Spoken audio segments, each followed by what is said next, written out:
ॐ या जाता ओषधयो देवेभ्यस्त्रिशुकुं पुरा मन्दानि बभ्रूणामकटं सदन्तामानि सप्त च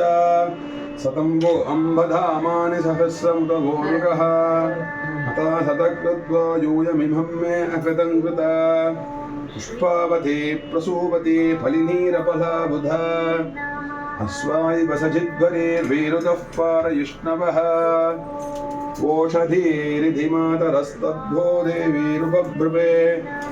अपागंसि विघ्नतीरितरपश्चादयमानाः अश्वत्थेवो निषधनं पर्णेवो वसति कृथा गोभाजयित्किलासनयत्सनवदः पूरुषम् अनगं सनिष्यन्धीनामात्मानन्दवपूरुष अतिविश्वाः वरिष्ठास्तेनैव प्रथमक्रमुः ओषधयः प्राजुश्च पुरुषस्तिञ्जतनुवागुम्रपः यात्थ आतत्सुरात्मानैया आविविशुः परुः याः पलिनीर्यया फला पुष्पायाश्च पुष्पिणीः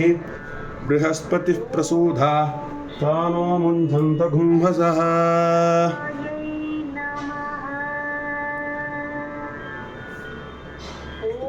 सोमराज्ञे प्रविष्ठा पृथिवी मनो तासां त्वमस्युत्तमः प्रणो जीवादवे सुवा अवबधन्ति भवोषधयः परे यस्नीव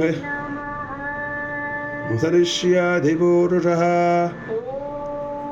चेदमुपशृण्वन् सदूरं परागताः एकसङ्घत्यथा सर्वा अस्मै सन्धत्तभेषजं मा वो ऋषत्कनिता यस्मै चाहं कनामिवः सर्वे महाजनाः श्रीबालामहात्रिपुरसुन्दर्याः मुद्गाङ्गुरारोपणमुहूर्तः सुमुहूर्तोऽस्तु भवन्तो न गृह्णन्तु सुमुहूर्तोऽस्तु।